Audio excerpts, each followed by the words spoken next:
શબ્દો ક્યાં ગયા?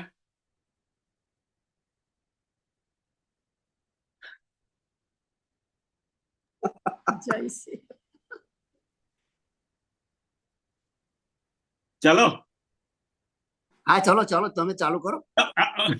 પણ બે શબ્દો બાકી છે, તમે હજી તો ખાલી ચોપાઈ થાય કે ને જય સિયારામ શબ્દ. જય સિયારામ. રામ કબીર. વંદે બોધમયં નિત્યમ ગુરુમ શંકર રૂપિણો યમાશ્રિતો હિ વક્રોપિઃ ચંદ્રઃ સર્વત્ર વંદતે બંદવ ગુરુપદ કંજ કૃપા સિંધુ નર રૂપ હરિ મહામોહતમ પુંજ જાસુ બચન રવિ કર નિકર જાસુ બચન રવિ કર નિકર. જય સિયારામ. બધાને પ્રણામ. માં જાનકીની કૃપા આપણને સમતા, મમતા અને પ્રિયતા ત્રણ વસ્તુ શીખવાડે. માં પ્રેમ કરે અને માં પ્રેમ શીખવાડે પણ. બીનુ પદ ચલઈ સુનઈ બીનુ કાના કર બીનુ કર્મ કરે વિધિ નાના અસ સબ ભાંતિ અલૌકિક કરની મહિમા જાસુ જાય નહીં બરની. બીનું પદ ચલઈ સુનઈ બીનું કાન કર બીનું કરઈ કરમ વિધિના. બાપુ કે છે કે આ પરમાત્માનું વર્ણન છે. પરમાત્મા બીનું પદ ચલઈ, પગ વગર ચાલી શકે, કાન વગર સાંભળી શકે, હાથ વગર કર્મ કરી શકે, એવું આખું મોટું લિસ્ટ છે પરમાત્મા શું શું કરી શકે. પણ આ કયા પરમાત્માનું વર્ણન છે? તો બાપુ માનસ જાનકી કથામાં કે છે કે મને પૂછો તો આ પ્રેમ પરમાત્માનું વર્ણન છે. પ્રેમ એ કાન વગર સાંભળી પણ શકે, પ્રેમ પગ વગર ચાલી પણ શકે, પ્રેમ હાથ વગર કેટલી જાતના કર્મ કરાવી શકે. કારણ કે આ પ્રેમ શું ન કરાવી શકે એમ કે આપણે ગઈ વખતે જોયું, પ્યાર કોઈ બોલ નહીં, પ્યાર આવાજ નહીં, એક ખામોશી है सुनती है कहाँ करती है. પ્યાર કોઈ બોલ નહીં, પ્યાર કોઈ આવાજ નહીં. એટલે કે આ પ્રેમ દેવતાનું વર્ણન છે અહીંયા બાલકાંડમાં. અને લગભગ બધા જ ધર્મમાં, બધા જ પંથમાં પ્રેમને ખૂબ મહત્વમાં આપવામાં આવ્યું છે. આપણે રામચરિત માનસમાં તો છે જ, પણ જીસસે પણ કીધું કે પ્રેમ જ પરમાત્મા છે. લવ થાય નૈબર કરીને કીધું, પ્રેમ એ જ પરમાત્મા છે. અને રામચરિત માનસ તો સ્પષ્ટ કે છે, રામ હી કેવલ પ્રેમ પિયારા જાની લેવું જો જાન નિહારમ.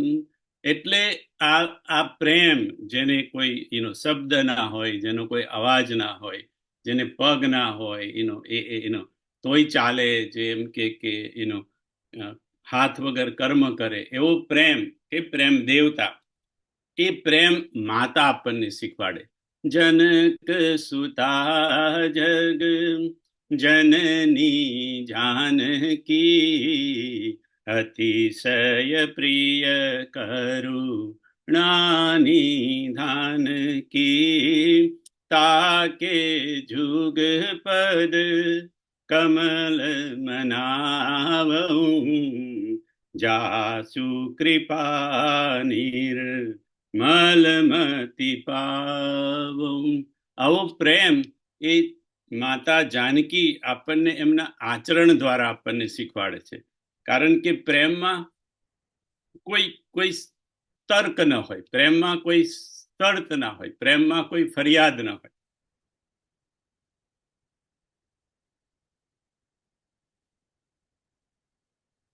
એવો પ્રેમ, જે પ્રેમમાં કોઈ તર્ક નહીં, ફરિયાદ નહીં, કોઈ જાતની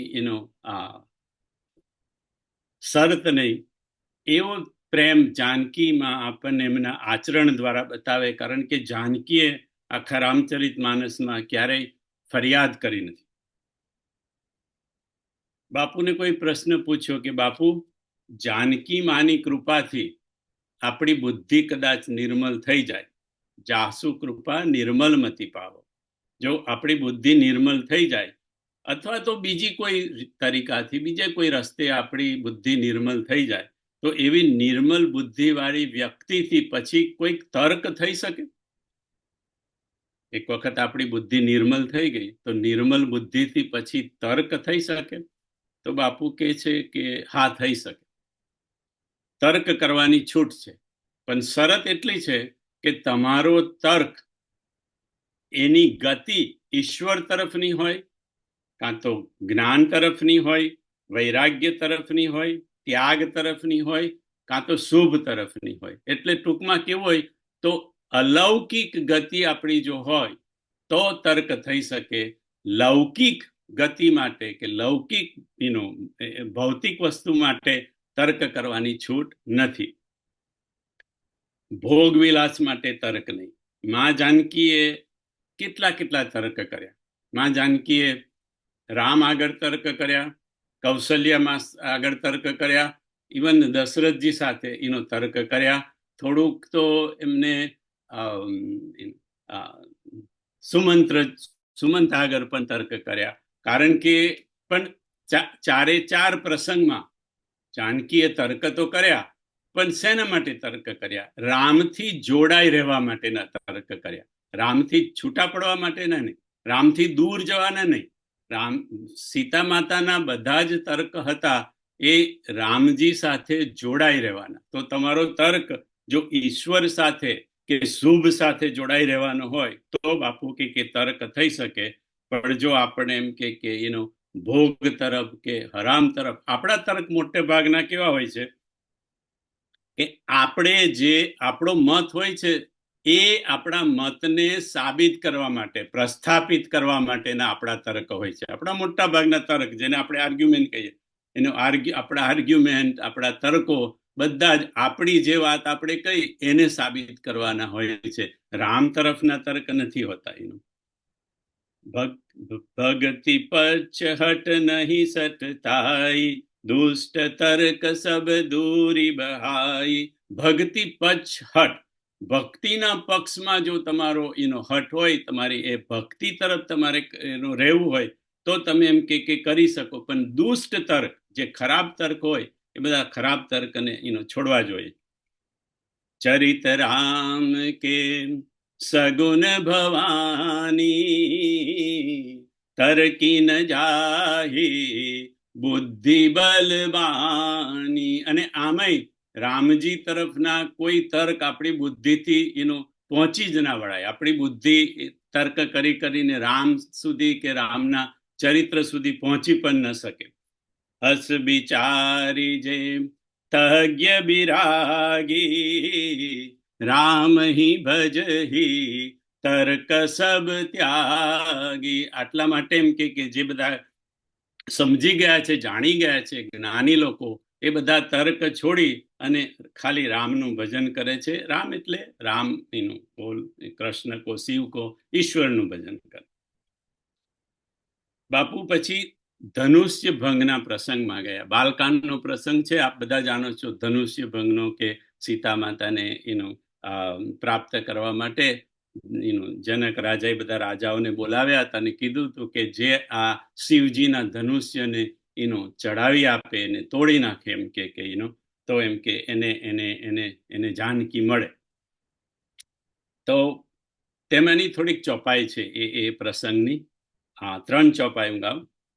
પ્રભુ જે ધનુષ તૂટી ગયા પછી પ્રભુ દો ચાપ ખંડ મહી ડારે, देखी लोग सब भये सुखारे, ब्रह्मादिक सुर सिद्ध मुनीषा, प्रभु ही प्रशंसहि देहि अशीषा, जांजी मृदंग शंख सहनाई, भेरी ढोल दुदुम्बी सुहाई, झांझी मृदंग शंख सहनाई, भेरी ढोल દુદુંબી સુહાઈ.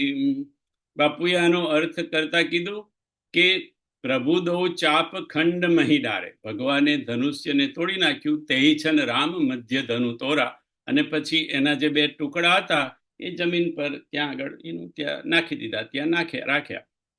દેખી લોગ સબ ભય સુખારે, એટલે એમ કે હવે ધનુષ્ય તૂટી ગયું, હવે અમારી જાનકીનું લગ્ન રામજી સાથે થશે, એવું કરીને બધા લોકો સુખી થઈ ગયા. પણ એ વખતે અયોધ્યાના લોકો તો ત્યાં હતા, ઋષિમુનિઓ પણ હતા, પણ બ્રહ્મા આદિ દેવતાઓ પણ હતા. હવે આદિ શબ્દમાં બાપુ કે છે કે બધા જ દેવતા આવી ગયા, કારણ કે એનો ચોપાઈ શું છે? બ્રહ્માદિક સુર સિદ્ધ મુનીષા, પ્રભુ હિ પ્રશંસહિ દેહિ અશીષમ. આ માનસ જાનકીનો પ્રસંગ બાપુએ એનું આ કથામાં જોયું તો નરેશભાઈ મારું ધ્યાન ગયું કે ધનુષ્ય ભંગ વખતે પણ આ બધા બ્રહ્માદિ બધા દેવતાઓ હતા. મને લગન વખતે હતા એ તો સ્પષ્ટ ચોપાઈ છે, પણ આ તો એક જ ચોપાઈમાં હતું, એટલે મને એવો ખ્યાલ પણ ના આવ્યો આ જાનકી સુધી, માનસ જાનકી જોતા સુધી, કે ધનુષ્ય ભંગ વખતે, કારણ કે ગેપ વચ્ચે બધો બહુ હતો. ધનુષ્ય ભંગ થયો પછી તો દશરથ રાજાને બોલાવવામાં આવ્યા, ને પછી બધા બહુ દિવસ વીતી ગયા, પછી તો મંગલ મૂલ લગન દિન આવા. એટલે પણ આ ધનુષ્ય ભંગના પ્રસંગમાં પણ બાપુ કે છે બ્રહ્મા આદિ સુર, એટલે આદિમાં બાપુ કે બધા જ દેવતાઓ આવી ગયા. બ્રહ્મા તો એમના મુખ્ય પિતામહ, એટલે પણ એમ કે એનો શિવજી પણ તે વખતે ત્યાં હતા, અને વિષ્ણુ પણ ત્યાં હતા, આ શારદા, સચી, આ જે બધા જે લગ્ન પ્રસંગમાં જે બધાનો સ્પષ્ટ એક એક નામથી ઉલ્લેખ કર્યો છે, એ અહીંયા બધા બ્રહ્માદિ સુર કરીને બાપુ કે એનો તુલસીદાસજીએ ચોપાઈ મૂકી દીધી. અને પછી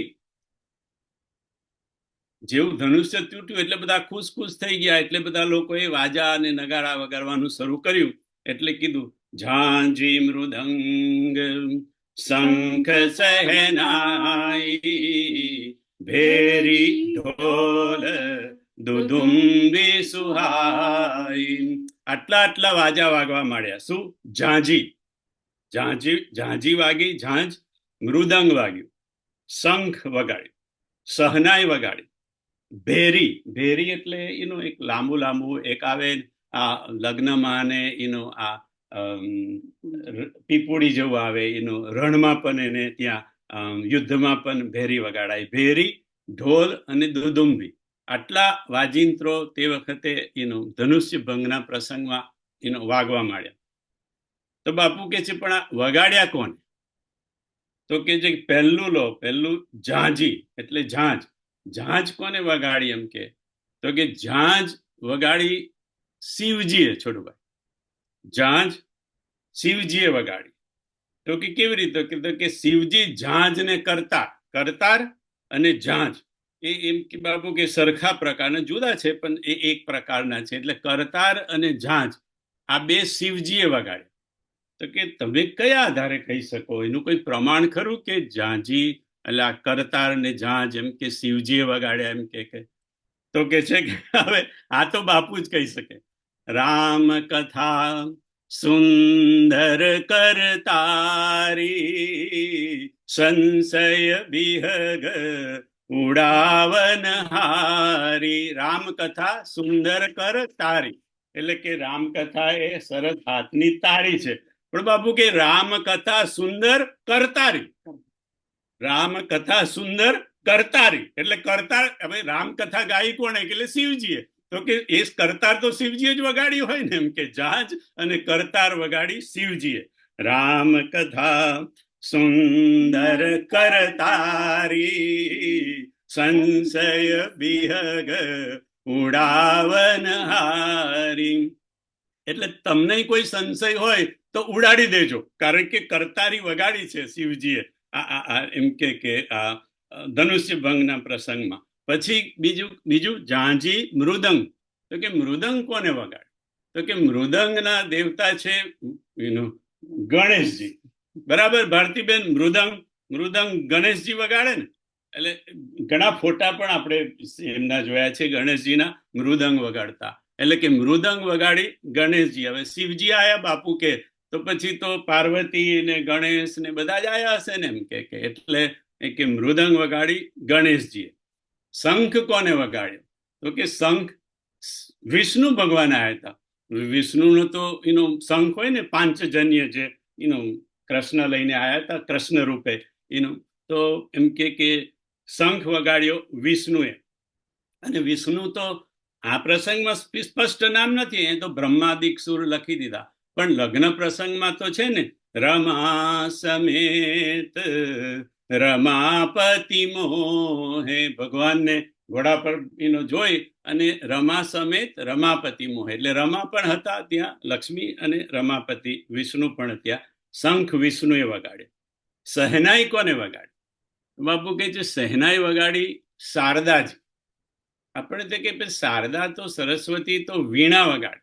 બાપુ કે શારદા બે વગાડે, સરસ્વતી વીણાઈ વગાડે અને સહેનાઈ પણ વગાડે. એટલે શારદાજીએ એમ કે સહેનાઈ વગાડી. ભેરી કોને વગાડી? તો કે ભેરી શિવજી હતા, એટલે શિવજીના ગણો જે બધા આવેલા ને શિવજી જોડે. શિવજી આવે એટલે તો આખો કાફલો આવે કૈલાસથી, એટલે શિવજીના ગણોએ ભેરી વગાડી. અને ઢોલનું તો મને બહુ નવાઈ લાગી કે ઢોલ કોણ વગાડતો હતો ભગવાને ધનુષ્ય ભંગ કર્યો ત્યારે? તો કે ઢોલ ઇન્દ્ર વગાડતો હતો. બાબુ કે ઇન્દ્રએ ઢોલ વગાડ્યું ત્યાં આગળ. અને દુદુંભી કોને વગાડી? તો કે યક્ષ અને કિન્નર લોકો, જે લોકો બધા આવ્યા હતા બ્રહ્માદિક સુર, એ યક્ષ અને કિન્નર લોકોએ દુદુંભી વગાડી. એટલે ઝાંઝી શિવજીએ, મૃદંગ ગણેશજીએ, શંખ વિષ્ણુએ, સહનાઈ શારદાજીએ, ભેરી શિવજીના ગણોએ, ઢોલ ઇન્દ્રએ અને દુદુંભી યક્ષ ને કિન્નર લોકોએ વગાડી. ઝાંઝી મૃદંગ શંખ સહેનાઈ, ભેરી ઢોલ દુદુંભી સુહાઈ. આગળ થોડાક બાપુ એ જ પ્રસંગમાં થોડાક એની ચર્ચા કરવા માંડ્યા કે ભગવાને જ્યારે ધનુષનો ભંગ કર્યો ત્યારે બધા ખુશ થઈ ગયા. પ્રજાજનો ખુશ થઈ ગયા, ગામના લોકો, ઋષિ મુનિઓ ખુશ થઈ ગયા, જનકજી ખુશ થઈ ગયા, સુનૈના ખુશ થઈ ગયા, અને સીતા માતા તો ખુશ, ઘણા જ ખુશ થઈ ગયા. એટલે આ બધા જ લોકોના ભાવ રામચરિત માનસની આ પ્રસંગની ચોપાઈઓમાં લખેલું છે. પણ બધાના એમાં બાપુએ તો બધાનું જ વર્ણન કર્યું, પણ મારે બધામાં નથી જવું. ખાલી એક જ વસ્તુમાં, એક જ જનનું, એટલે જનકની પ્રક્રિયામાં જવું છે. કારણ કે મને એવું લાગે છે છોટુભાઈ કે આ જનકની જે પ્રક્રિયાનું બાપુએ માનસ જાનકીમાં વર્ણન કર્યું એ મેં કદાચ પહેલા સાંભળ્યું હશે, ને કારણ કે કથા સાંભળી હતી એટલે સાંભળ્યું જ હશે. ઉષા ભાભી તો ત્યાં હતા કથામાં. પણ મને લાગે છે કે હું ચૂકી ગયો હોઈશ, કારણ કે મને તો એવું લાગ્યું કે જાણે હું આ પહેલી વાર સાંભળતો હોય. અને આપણે ઘણી વાર એવું થઈ છે ને, કથા સાંભળતા હોઈએ પણ નથી સાંભળતા, કારણ કે આપણું ધ્યાન બીજે ગયું હોય, કઈનો ફોન આવ્યો હોય, કઈ થોડું કે વોલ સ્ટ્રીટમાં શું થયું હોય ફોનમાં જોઈ લેવું હોય, આવું બધું થાય ને આપણને. એટલે આપણું ધ્યાન આમ તેમ આડું અવરું થાય, એટલે કદાચ ચૂકી ગયો હોય. પણ બાપુએ આ જનકનું કીધું, અને બાપુએ કીધું એટલે દાદાએ કીધું, દાદા બાપુને કે ને બાપુ આપણને કે. પણ મને એવું લાગે છે કે જો દાદા અને બાપુ આપણને આ ન સમજાવે તો કદાચ કોઈને ન સમજાય. આપણને તો ન સમજાય, પણ કદાચ કોઈને ન સમજાય. જનક લહે હું સુખ सोच बिहाई पैरत थके आह जनु पाई। જનક જનકની વાત છે, જનક રાજાની.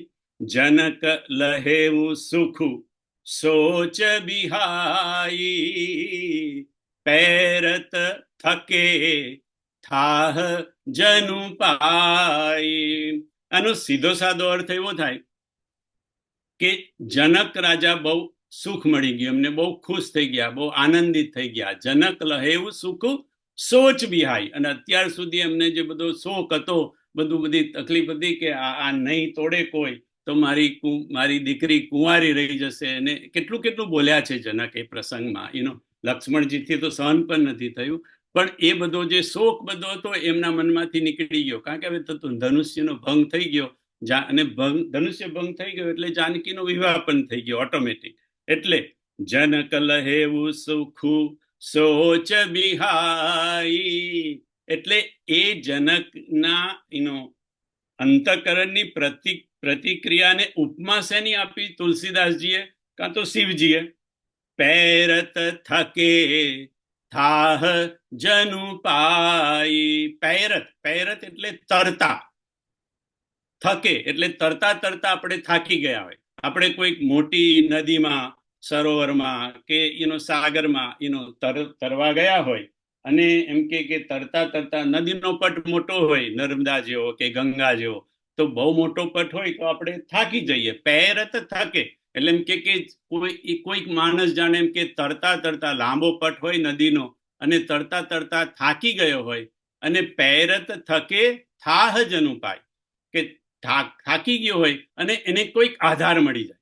કાં તો વચ્ચેથી કોઈક ટાપુ જેવું, એટલે થોડુંક પથરા જેવું, રોક જેવું નીકળ્યું હોય, એટલે રોક ઉપર એમ કે સહારો લઈ લે, અથવા તો કોઈ મોટું લાકડું એના હાથમાં આવી જાય. થાકી ગયું હોય તરતા તરતા, તો પેલું મોટું લાકડું હોય તો લાકડું હાથમાં લઈ લે, તો એમ કે એને આધાર મળી જાય કે થોડીક વખત થાક ઉતારી લઉં, પછી એમ કે બાકીનું જે તરવાનું બાકી છે, કિનારા સુધી જવાનું છે, તે પછી એમ કે થોડો થાક લઈને, કારણ કે હું બહુ થાકી ગયો છું તરતા તરતા. એટલે पैरत थके થાહ જનુ પાઈ. જનક રાજા જાને તરતા તરતા થાકી ગયા હતા અને એમને કોઈક આધાર મળી ગયો, એટલે એ આધારને પકડી લીધો. હવે આપણે તો આ ચોપાઈઓ કેટલી વાર વાંચી ગયા, તો આપણને તો આવો વિચાર આવે નહીં બાપુ, કે ત્યારે જ વિચાર આવે કે જનક રાજાને એવું હતું કે મારી જે કોઈ ધનુષ્યને તોડે તો એને મારી દીકરી પરણાવી દઉં, અને દીકરી પરણાવી દઉં એટલે કામ પૂરું થઈ ગયું. કામ પૂરું થઈ ગયું એટલે બસ પતી ગયું. કારણ કે આ તો પ્રસંગ જેવું તૂટ્યું એટલે તરત જ વિવાહ થઈ ગયો. તો બાપુ કે જો તૂટ્યું અને વિવાહ થઈ જ ગયો, એ તો ખબર જ, જનક તો જ્ઞાની છે, તો પછી એમ કે અડધે રસ્તે કેમ છે? पैरत થકે થાહ જનુ પાય. એમને તો એવું કેવું જોઈએ કે એમને તો એવું લાગે કે ભવસાગર પાર થઈ ગયો, એટલે કે હું નદીની પાર થઈ ગયો, સાગરની પાર થઈ ગયો. તો એમ કે આ તો पैरत થકે થાહ જનુ પાઈ નો મતલબ તો એવો થાય કે તરતા તરતા અડધે રસ્તે થાકી ગયા અને કોઈક એમને આધાર મળી ગયો. તો એમ કે થાકી ગયા અને અડધે રસ્તે છે હજી, એમને કશાનો આધાર, ધનુષ્ય તો તૂટી ગયું, લગ્ન તો થઈ ગયું, તો પછી એમ કે હજી એમ કે અડધે રસ્તે કેમ છે? બીજા બધાના તમે એ જુઓ તો બધાને આનંદ થઈ ગયો, સુનૈનાને આનંદ થઈ ગયો, સીતા માતાને આનંદ થઈ ગયો, તો પછી એમ કે આ જનકમાં આવું કેમ લખ્યું કે पैरत થકે થાહ જનુ પાઈ, અડધે રસ્તે છે અને હજી તો એમ કે કઈક આધાર મળી ગયો અને હજી તો રસ્તો થોડો કાપવાનો છે પાણીનો તરીને. હવે એનું કનેક્શન બાપુએ કાઢ્યું કે આ સમજવા માટે આપણે બાલકાંડની શરૂઆતમાં જવું પડશે. બાલકાંડની શરૂઆતમાં તુલસીદાસજીએ લખ્યું કે આ રામકથા એ સરિતા છે, એની જોડે સરિતા જોડે ઉપમા આપી, કે ચલી સુભગ કવિતા સરિતા સો. આ રામકથા રૂપી કવિતા એ સરિતા છે. જાણ ચલી સુભગ કવિતા સરિતા સો, રામ બિમલ જસ જલ ભરિતાસો. અને આ નદી જે એમ કે રામકથા રૂપી કવિતાની નદી છે, એમ કે રામના ગુણગાનના, રામના જસથી, એના જળથી ભરેલી છે. તો આનું અને આ એના પ્રસંગનું કનેક્શન શું, એમ કે તો બાપુ કે છે કે ધનુષ્ય તૂટ્યું એટલે વિવાહ તો નક્કી કે થઈ ગયો, પણ એમ કે હજી એક તકલીફ છે. કઈ તકલીફ છે? આપણે બધા જાણીએ, રામચરિતનો માનસનો પાઠ કરીએ તો, કે ધનુષ્ય ભંગ તૂટી ગયા પછી કઈ તકલીફ આવી અયોધ્યામાં? પરશુરામ આવ્યા, બરાબર? અને પરશુરામ આવ્યા એટલે તો બધા રાજાઓ ગભરાઈ ગયા.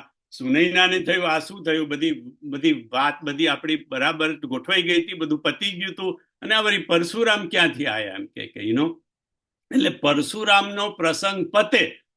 અને પરશુરામનો પ્રસંગ કેવી રીતે પતે છે? લક્ષ્મણજી ને પરશુરામ વચ્ચે કેટલી ચર્ચાઓ થાય છે, અને પછી રામ જ્યારે વિનયથી બધું રામે જવાબ આપ્યા એટલે પરશુરામ થોડા શાંત થયા. અને સૌથી શાંત ક્યારે થયા વધારે? જ્યારે રામજી બોલ્યા કે એમ કે આ પરશુરામજી એમ કે અભય હો હી જો તુમ હી ડરાહી, અભય હોય જો તુમ હી ડરાય, કે તમારાથી જે ડરે એ બધા લોકો અભય થઈ જાય. એ ભગવાનની શ્રેષ્ઠ વાણી, કારણ કે એ બહુ રહસ્યમય વાણી હતી બાપુ, કે અભય હોય જો તુમ હી ડરાય. એટલે ભગવાનની એ શ્રેષ્ઠ વાણી જ્યારે પરશુરામે સાંભળી ત્યારે, અને પછી ધનુષ્ય આપ્યું કે લો આ ધનુષ્ય મારું ધનુષ્ય રમાપતિનું, તમે ચડાઈ આપો. તો એ આપવા ગયા અને ધનુષ્ય આપોઆપ જતું રહ્યું. એટલે પરશુરામને ખાતરી થઈ ગઈ કે નહીં, આ રામ બ્રહ્મ છે, અને એ ત્યાંથી જતા રહ્યા. એટલે એ ગયું એટલે પછી જનકજી કિનારે આવી, કારણ કે એમ કે એક વસ્તુ બાકી હતી આ પરશુરામની. તો કે એનું કનેક્શન એની બાલકાનની શરૂઆતમાં કેવી રીતે છે? તો ચલી સુભગ કવિતા સરિતાસો, રામ બિમલ જસ જલ ભરિતાસો, ગોરધાર ભૃગુ નાથ રિસાણી, ઘાટ સુબદ્ધ રામ બરબાની, ગોરધાર ભૃગુનાથ રિસાની. જનકજી નદીમાં તરતા અડધે રસ્તે ગયા, ધનુષ્ય તૂટ્યું એટલે અડધો પટ કપાઈ ગયો, અને જાણે કે એમને એક જાતનો આધાર મળી ગયો. ધનુષ્ય તૂટી ગયું, ચાલો એ આધાર મળી ગયો, અને ત્યાં એમને થોડોક ઠાક ખાઈ લીધો. પણ હજી એક ધાર બાકી છે, અને એક ઘોર ધાર હતી. જે લોકો આ ગંગામાં અને નર્મદાના કિનારે રહ્યા છે એમને ખબર હશે કે નદીનો પટ બહુ મોટો હોય, પણ ચલોભાઈ એક ધાર એવી હોય ને કે જેમાં બહુ જોરથી પાણી વહેતું હોય, અને એમાંથી તમારે તરવું એ બહુ મુશ્કેલ. સીધું તો તરી જ ના શકાય, તમારે થોડું ત્રાસું તરવું પડે એ ઘોર ધાર જ્યાં આગળ હોય. તો જનક રાજા ને એટલે બાપુ કે તુલસીએ કે શિવજીએ પાર ના ઉતાર્યા, કે હજી પરશુરામ રૂપી ઘોર ધાર એ નદીની બાકી છે એમને તરવાની. એ જો તરી જાય તો એમને સરિતા પાર ગયા કહેવાય, કે સાગર પાર, કે નદી પાર કહેવાય. એટલે ઘોર ધાર ભૃગીનાથ રિસાની. પણ એ ઘોર ધાર ને કેવી રીતે તરાય? તો કે ઘાટ સુબદ્ધ રામ બરબાની, રામજીની શ્રેષ્ઠ વાણી રૂપીથી એ ઘોરધાર એ ભૃગુનાથની પરશુરામની તરી શકી જનક રાજાથી. નહીં તો જનક રાજાને આનંદ અડધો જ રહી જાત, અને નદીમાં અડધે જ જગ્યાએ રહી જાત, આખી પૂરી નદી એ પાર ન કરી શકાત. એટલા માટે જનક લહેવું સુખું સોચ બિહાઈ, પૈરત થકે થાહ જનુ પાઈ, ચલી સુભગ કવિતા સરિતા સો રામ બિમલ જસ જલ ભરિતા સો ગોરધાર ભૃગુ નાથ રિસાની ઘાટ સુબદ રામ બરબાની ઘાટ સુબદ રામ બરબાની. માં જાનકીએ ક્યારેય એમની જીવનમાં કોઈ ફરિયાદ કરી નથી. એમને માં જાનકીએ આપણને એમના આચરણ દ્વારા બતાવ્યું કે આપણે જો ભક્તિ કરવી હોય એને ફરિયાદ ન કરવી જોઈએ. ભક્તિ કરવી એને રાંક થઈને રહેવું. અને બાપુએ કીધું કે જેને ભક્તિ કરવી હોય એ શિકાયત છોડે, ફરિયાદ છોડે, વિરોધ છોડે. કારણ કે शिकायती चित्त अध्यात्म में प्रगति नहीं कर सकता. शिकायती चित्त अध्यात्म में प्रगति नहीं कर सकता. એટલે જેને અધ્યાત્મ પ્રગતિ કરવી હોય, ભક્તિ માર્ગમાં આગળ વધવું હોય, એને શિકાયત, ફરિયાદ અને વિરોધ એ એમ કે છોડવો પડે. અને જ્યાં વિરોધ હોય, આપણે ફરિયાદ હોય એટલે વિરોધ હોય એટલે ફરિયાદ હોય. જ્યાં વિરોધ હોય, બાપુ કે જ્યાં વિરોધ હોય ત્યાં બોધ ન હોય, અને જ્યાં બોધ હોય ત્યાં વિરોધ ન હોય. જ્યાં વિરોધ હોય ત્યાં સમજવું કે હજી બોધ નથી થયો, છે થોડો થોડો પણ પૂરેપૂરો બોધ નથી થયો. અને જ્યાં બોધ હોય, એક વખતે બોધ થઈ ગયો તો પછી વિરોધ ના હોય. એટલે બાપુ કે ફરિયાદ ને વિરોધ તો છોડવો જોઈએ, પણ બીજી અંતઃકરણમાંથી બીજી 4 વસ્તુ છૂટવી જોઈએ. જેને ભક્તિ માર્ગમાં, અધ્યાત્મના માર્ગમાં આગળ વધવું હોય એને શિકાયત, ફરિયાદ સિવાય બીજી 4 વસ્તુ છોડવી જોઈએ. બાપુએ કીધું 4 વસ્તુ. એ 4 વસ્તુ કઈ? તો પહેલી વસ્તુ કીધું દ્વેષ. દ્વેષ છૂટે તો આપણી ભક્તિનો માર્ગમાં આપણે આગળ વધીએ. આપણી ભક્તિ માર્ગમાં આપણે આટલું કરીએ પણ આગળ કેમ નથી વધી શકતા? કે આપણે ભક્તિએ કરીએ છીએ, ભજને કરીએ છીએ અને બીજાનો દ્વેષ પણ ચાલુ છે આપણું. અને દ્વેષની સાથે સાથે આપણે જોઈએ કે દ્વેષ કહો એટલે એનું ફેમિલી જોડે આવી જાય, ઈર્ષ્યા આવે અને નિંદા આવે, એ બધું જોડે જોડે આવે. પણ બાપુ અહીંયા ભાર દ્વેષ પર મૂક્યો, કારણ કે દ્વેષ તમને હિંસા સુધી લઈ જાય. ઈર્ષ્યાથી જલન થાય, નિંદાથી આપણું જ મોઢું બગડે. બીજાને સામેનાની જેની નિંદા કરીએ છીએ એને તો કઈ અસર થાય પણ નહીં, એને તો ખબર પણ ન હોય કે મારી આ ઘરમાં કોઈ બેઠો બેઠો કોઈ નિંદા કરી રહ્યું છે. પણ દ્વેષ તો તમને બાપુ કે હિંસા સુધી લઈ જાય. જ્યારે તમને દ્વેષ બહુ વધે, ઘૃણા, વિરોધી ભાવ, વેર ભાવ, દાહ શબ્દ કે આપણા ગુજરાતીમાં એને દાહ કે, દાહ એટલી બધી વધે પછી એ તમને એમ કે હિંસા સુધી લઈ જાય. એટલે દ્વેષ આપણો જાય તો આપણી યાત્રા, આધ્યાત્મિક યાત્રા આગળ વધે. બીજું દુરાવ. દુરાવ એટલે છુપાવવું, કપટ, છલ જેને આપણે કહીએ, કપટ કરીને છુપાવવું. એટલે એ આપણી આધ્યાત્મિક પ્રગતિ રોકે. ત્રીજું દોષ. આપણા દોષોને છુપાવવા અને બીજાના દોષોનું દર્શન કરવું. એ વૃત્તિ આપણને અધ્યાત્મથી દૂર રાખે. આપણે ભક્તિ પણ કરીએ અને બીજાના દોષો જોઈએ, બીજાના દોષોનું દર્શન કરીએ ભક્તિ કરતા કરતા પણ. એટલે આપણી આધ્યાત્મિક યાત્રા આગળ વધતી નથી. અને આપણા દોષોને છુપાવવા, તો કે આપણા દોષોને છુપાવવા પણ એમ કે દોષો હોય તો બાપુ કે દોષો તો બધામાં હોય. ભગવાન તો આપણને દોષ સાથે પણ અપનાવી લે, પણ આપણે આપણા દોષો જાહેર કરવા પડે. મોસમ कौन कुटिल खल कामी, मौसम कौन कुटिल खल कामी. ભગવાને ગુહને અપનાયો, રાઈટ, કહેવતને, કપટી કાયર કુમતી કુજાતી, લોક ભેદ બા હેર સબ ભાતી. કપટી, કાયર, કુમતી, કુજાતી. કેટલું આ બધા લોકોએ પોતાના દોષોને અપનાવી લીધા, એટલે જાહેર કરી દીધા.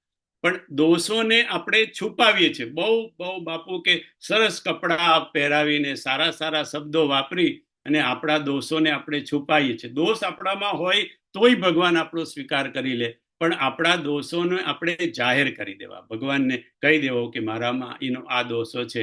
આજે બાપુએ આજની કથામાં બધાય સાંભળી હશે કદાચ, માનસ સપ્ત શિખરમાં કીધું કે ચિત્રકૂટના પ્રસંગમાં ભગવાનને 3 જણ મળવાયા. દેવલોકો મળવાયા, પછી સાધુ સંતો મળવાયા, અને પછી કોલકી રાત મળવાયા. તો કે છે કે વિષયી સાધક સિદ્ધ સયાને ત્રિવિધ જીવ જગ બેદ બખાને. 3 જાતના જીવો હોય જગતની અંદર, વિષયી, સાધક અને સિદ્ધ લોકો. તો બાપુ કે છે ચિત્રકૂટમાં એમ કે દેવતાઓ ભગવાનને પહેલા મળવાયા. તો બાપુએ દેવતાઓને વિષયી જીવ કીધા. હવે આપણે જાણીએ કે દેવતાઓ તો આપણા કરતા ઉપર, પણ દેવતાઓને બાપુએ વિષયી જીવ કીધા, કારણ કે એ લોકો ભોગમાં જ મસ્ત રહે, અને એ જે ભોગમાં જ ખાવું પીવું લહેર કરવું, અપ્સરાઓ હોય ને ત્યાં સોમરસ હોય, એટલે એમ કે ભોગમાં જ ડૂબેલા, એટલે દેવતાઓને વિષય કીધા. સાધુ સંતોને સાધક કીધા, કારણ કે સાધના કરે લોકો, ઋષિ મુનિ સાધુ સંતો. અને પછી એમ કે તો વિષય સાધક સિદ્ધ પ્રમાણે જઈએ તો એમ કે કોલકી રાત પછી આવે, તો કોલકી રાતને સિદ્ધ કહેવાય. તો બાપુ કે સિદ્ધની તો વાત જ જવા દો, સિદ્ધિ શું છે તે એમને ખબર નથી કોલકી રાતને, કારણ કે કોલકી રાતને તો પ્રણામ કેમ કરવા અને દંડવત કેમ કરવા એ ભગવાનને આવડતું નહોતું. એ તો ખાલી આવીને ભગવાનની ચારે બાજુ ઉભા હતા. એટલે એમ કે આ લોકો સિદ્ધ નતા, પણ હું એ લોકોને શુદ્ધ કહીશ. એટલે બાપુએ એમને સિદ્ધ કરતા પણ આગલી જે એ હોય શુદ્ધ કહેવાય, એમને શુદ્ધ કીધા. તો કે શુદ્ધ હું એમને કેમ કહું છું કે એમનો ભાવ શુદ્ધ હતો. બાપુ એ શુદ્ધની કેટેગરીમાં તમારે મૂકવા કે નહીં એ ભગવાન જાણે, તમે જાણો, પણ એમનો ભાવ બહુ શુદ્ધ હતો. કેમ એમનો ભાવ શુદ્ધ હતો કે એ જેવા હતા એવા ભગવાનને કહી દીધું. આપણે કીધું ને કે આપણા દોષ છુપાવવા નહીં, કહી દેવા. તો એમને આ લોકોએ ભગવાનને કહી દીધું કે ભગવાન અમે તો કેવા છીએ, એમ કે પાપ કરત નિશી બાસર જાહી, નહીં કટીપટ નહીં પેટ અઘાઈ. ભગવાન પાપ કરત નિશી બાસર, નિશી એટલે રાત્રિ અને દિવસ, અમારા રાત દિવસ પાપ કરવામાં જાય છે, અને પાપ કરતા લોકોને લૂંટીએ છીએ, આ બધું ધંધા કરીએ છીએ, તોય નહીં કટીપટ, અમારા શરીર ઉપર એમ કે વસ્ત્ર ઢાંકવાનું નથી પૂરેપૂરું, નહીં કટીપટ નહીં પેટ અગાય, નહીં તો પેટ ભરીને જમવાનું નથી મળતું, એમ કે પણ એમને કહી દીધું કે ભગવાન અમે પાપી છીએ.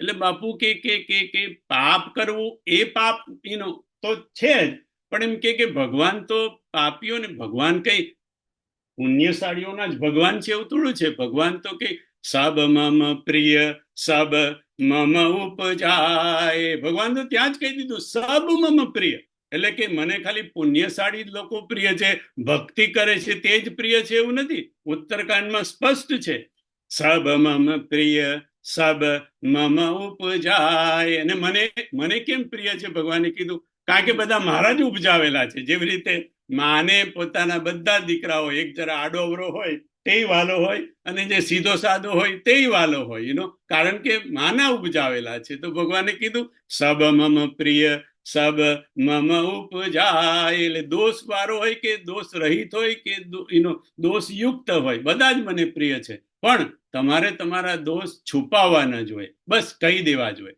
કાં તો ઈશ્વરને કહી દો, કાં તો સદગુરુને, તમારા બુદ્ધ પુરુષને કહી દો. એટલે કે દોષ આપણે છુપાવીએ છીએ અને બીજાના દોષોનું દર્શન કરીએ છીએ, એ આપણને અધ્યાત્મ માર્ગમાં આગળ નથી વધવા દેતું. આત્મનિવેદન, એટલા માટે જ આત્મનિવેદનને આખરી ભક્તિ કહી.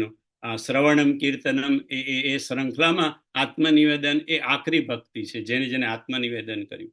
એટલે શિકાયત તો છોડીએ, પણ જોડે જોડે દ્વેષ છૂટે, દુરાવ છૂટે, આપણો છુપાવવાની વૃત્તિ છૂટે, દોષ દર્શન છૂટે, અને આપણા દોષને છુપાવવાનું આપણામાંથી નીકળે.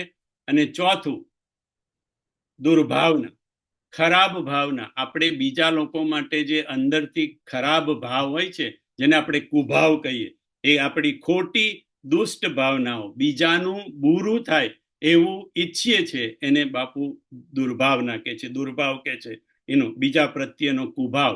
ભાય કુભાય અનખ આલસ હું, નામ જપત મંગલ દિશિદસ હું. ટૂંકમાં ભક્તિ માર્ગમાં જો આપણને આગળ વધવું હોય તો આપણે શિકાયત છોડીએ, ફરિયાદ, વિરોધ છોડીએ, અને જોડે જોડે આ 4 વસ્તુ, દ્વેષ, દુરાવ, દોષ અને દુર્ભાવના, એ જો 4 વસ્તુ આપણું છૂટે તો આપણી ધીરે ધીરે અધ્યાત્મ માર્ગમાં ધીરે ધીરે આપણી પ્રગતિ થાય.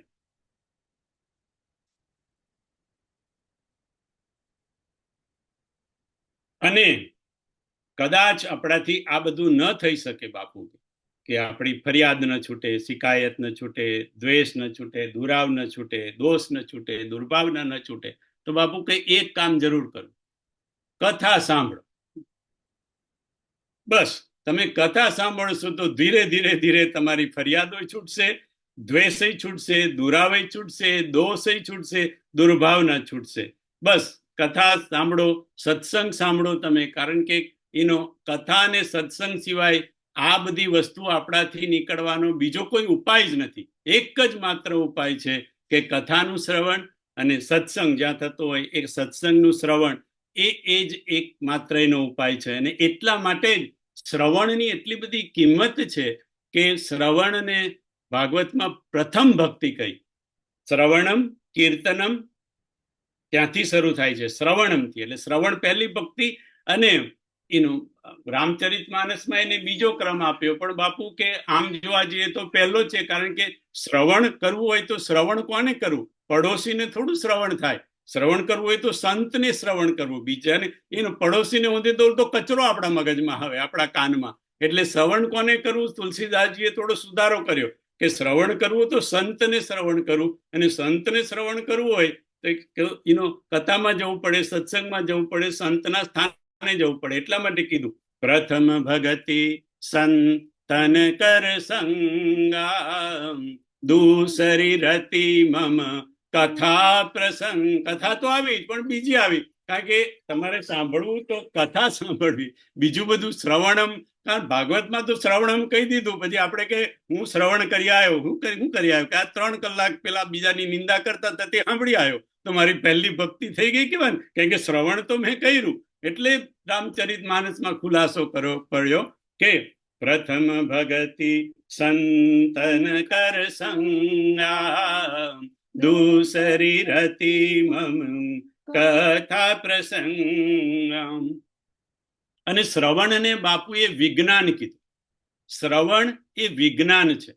આપણને થાય કે, અને આ તો આપણે બીજી બધી કથાઓમાં પણ સાંભળેલું છે, પણ અહીંયા થોડુંક બાપુએ ખુલાસીને કીધું આ માનસ જાનકીમાં, કે શ્રવણને હું વિજ્ઞાન કેમ કહું છું. એમ કે આપણે બીજી બધી કથાઓમાં પણ બાપુએ કીધું શ્રવણ એ વિજ્ઞાન છે, પણ આ કથામાં અને એ સમજાવવા માટે બાપુએ શરૂ કર્યું ચાણક્યથી.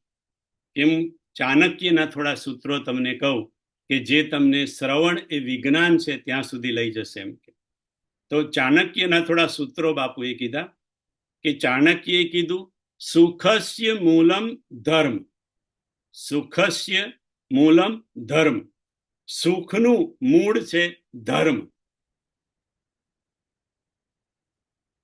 ધર્મને બાપુ કે તમે 2 રીતે લઈ શકો. અહીંયા ચાણક્યના જે શબ્દો છે સુખસ્ય મૂલમ ધર્મ, એ કે ધર્મ એ સુખનું મૂળ છે. તો કે ધર્મ કયો? તો કે ધર્મ એટલે આપણે જે એનો ધર્મનું પાલન કરીએ, જેને આપણે ધાર્મિક કહીએ, એ ધર્મશીલ કહીએ, એ ધર્મ એ પણ તમને સુખ સુધી લઈ જાય. અને બાપુએ કીધું ધર્મ એટલે તમારો સ્વધર્મ. આપણો જે સ્વધર્મ હોય એ સ્વધર્મનું પણ જો તમે પાલન કરો તો તમને સુખ સુધી લઈ જાય. એટલા માટે ગીતાએ ભગવાને ગીતામાં કીધું કે સ્વધર્મ બજાવતા બજાવતા મૃત્યુ થાય તો પણ શ્રેય છે, કારણ કે સ્વધર્મ. હવે તમે વિચાર કરો કે આપણે ધાર્મિક બનીએ, ધર્મશીલ બનીએ તો સુખ પ્રાપ્ત થાય જ. આપણે મંદિરે જઈએ, થોડી પૂજા કરીએ, પાઠ કરીએ, આખું કરીએ તો આપણને થોડો આનંદ તો થાય જ છે. એમ કે પણ આપણે આપણી ફરજ જો ન બજાવતા હોય, આપણે પિતાનું હોય તો કે પિતાનો પિતૃધર્મ હોય, તો પિતા જો પિતાનો પિતૃધર્મ ન પાડે તો પિતા તો દુઃખી થાય કે ભાઈ મેં મારો પિતૃધર્મ હું ચૂકી ગયો, પણ બાળક, કારણ કે જેની તરફ એનો ધર્મ છે, બાળક પણ દુઃખી થાય. એટલે સુખ તો ન બાળકને મળે ન એનો પિતાને મળે. પત્ની ધર્મ, પત્નીનો ધર્મ હોય કે ભાઈ એનો પતિને હું ખુશ રાખું, બરાબર, અને એ ધર્મ બરાબર ન બજાવે તો પત્નીએ દુઃખી થાય ને પતિએ દુઃખી થાય. પતિ ધર્મમાં પણ એવું, પતિ દુઃખી થાય ને પત્ની પણ દુઃખી થાય. સ્વધર્મ આપણે ચૂકીએ એટલે આપણે દુઃખી થઈએ અને સામેની વ્યક્તિ જેની તરફ આપણો ધર્મ હોય એને. એટલે બાપુ કે ધાર્મિક કે ધર્મશીલ થઈએ તો પણ સુખ મળે અને આપણો સ્વધર્મ બજાવીએ તો પણ સુખ મળે. એટલા માટે ચાણક્યએ કીધું સુખસ્ય મૂલમ ધર્મ.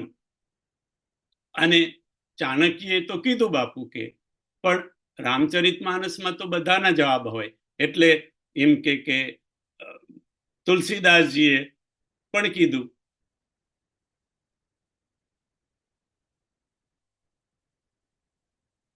તિમિ સુખ સંપત્તિ બિનહી બોલાય, ધર્મશીલ પહી જાય સુબાય. તિમિ સુખ સંપત્તિ બિનહી બોલાય, ધર્મશીલ પહી જાહી સુભાય. જીમી સરિતા સાગર મહુ જાઈ, જદ્યપિ તાહી કામના નાહી. જ્યારે જનકના દૂતો એનો સમાચાર લઈને આવે છે એનો, એટલે એનો કે રામજીએ ધનુષ્ય તોડ્યું ને હવે લગ્ન થવાનું છે, અને એનું હવે જનક રાજાએ કીધું ચાલો આપણે દશરથ રાજાને બોલાવવા માટે એનું નોતરું મોકલો.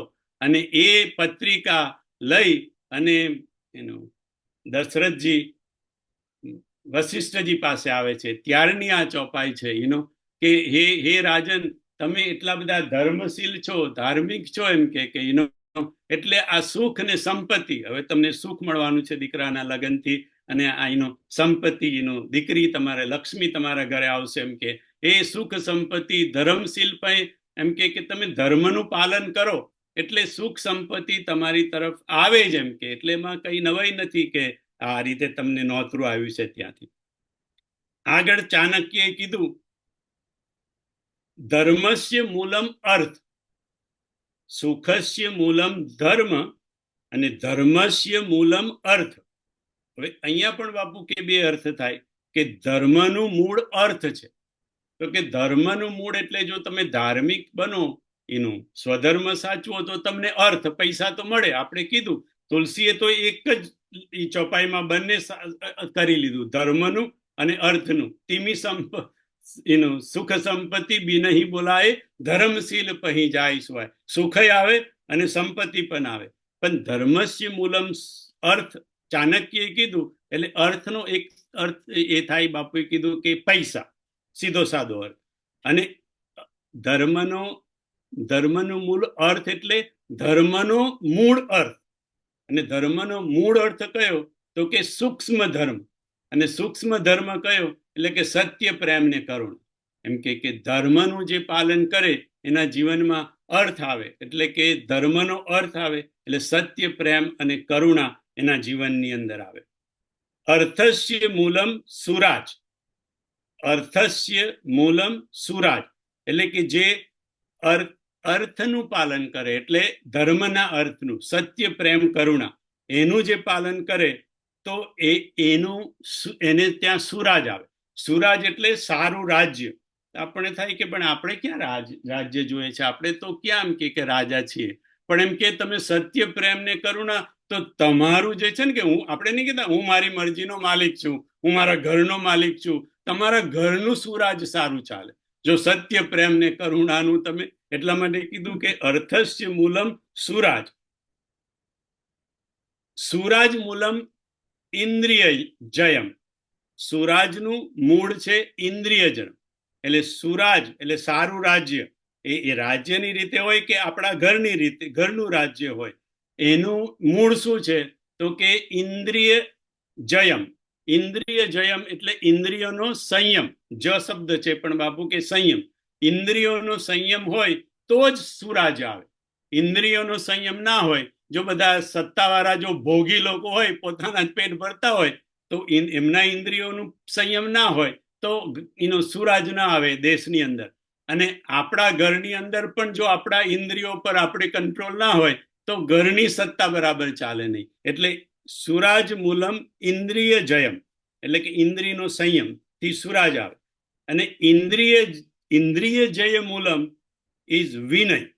કે ઇન્દ્રિય જય એટલે સંયમી જીવન જો આપણું હોય, ઇન્દ્રિયો પર જો આપણો સંયમ હોય તો આપણામાં વિનય આવે, એટલે કે શીલ આવે. શીલ ત્યારે આવે જ્યારે, કારણ કે ઇન્દ્રિયોનો જો સંયમ ના હોય બાપુ, કે આંખો ચારે બાજુ ફરતી હોય તો પછી શીલ ક્યાંથી આવે? એટલે એમ કે તમારા પગ ગમે ત્યાં જતા હોય, આંખો ગમે તે, તો પછી એમ કે ઇન્દ્રિયના સંયમ વગર શીલ ના આવે, વિનય ના આવે. અને વિનયનું મૂળ છે વિનય મૂલમ વૃદ્ધ સેવા. વિનય મૂલમ વૃદ્ધ સેવા. શીલ, વિનય કે શીલ કો, એ વૃદ્ધની સેવા વગર. અને વૃદ્ધનો બાપુએ અર્થ કર્યો, વૃદ્ધ એટલે આપણા વડીલો તો ખરા, પણ વૃદ્ધ એટલે આપણાથી જે મોટા છે તે, જે બુદ્ધ લોકો છે એને આપણે વૃદ્ધ પણ કહી શકીએ, કારણ કે આપણાથી મોટા, ભલે ઉંમરમાં નાનો હોય પણ એ આપણાથી મોટો કહેવાય. એટલે એમ કે વિનય, શીલ ક્યારે પ્રાપ્ત થાય? કે જ્યારે આપણે વૃદ્ધની, આપણા વડીલોની, અથવા તો આપણાથી જે બુદ્ધ છે એની સેવા કરીએ તે. બાપુ કે એને તુલસીદાસજી વણી લીધું. કેવી રીતે? તો કે શીલ કી મિલ બિનુ બુદ્ધ સેવકાઈ. શીલ, વિનય. શીલ કી મિલ બિનુ બુદ્ધ સેવકાઈ, જીમી બિનુ તેજન રૂપ ગોસાઈ. વૃદ્ધની સેવા કર્યા વગર શીલ ક્યારેય આવે નહીં. જે ચાણક્યએ કીધું એ તુલસીદાસજી કે બાપુએ તુલસીએ ઓલરેડી કીધેલું છે બાપુ કે વિનય મૂલમ વૃદ્ધ સેવા. અને વૃદ્ધ સેવા મૂલમ વિજ્ઞાન. આપણે થાય કે વૃદ્ધની સેવા, બુદ્ધ લોકોની સેવા, એનું મૂળ વિજ્ઞાન. એ કેવી રીતે? ચાલો વૃદ્ધને બદલે આપણે બુદ્ધ લોકો, કે બુદ્ધ લોકોની સેવા કરીએ તો આપણામાં વિજ્ઞાન એનું આવે. બુદ્ધ સેવા મૂલમ વિજ્ઞાન. તો કે વિજ્ઞાન કેવી રીતે? તો કે બુદ્ધની સેવા કર્યા વગર, બુદ્ધ પુરુષોની સેવા કર્યા વગર આપણે જેટલું જ્ઞાન પ્રાપ્ત કર્યું હોય એ જ્ઞાનને આપણે આચરણમાં ન લાવી શકીએ.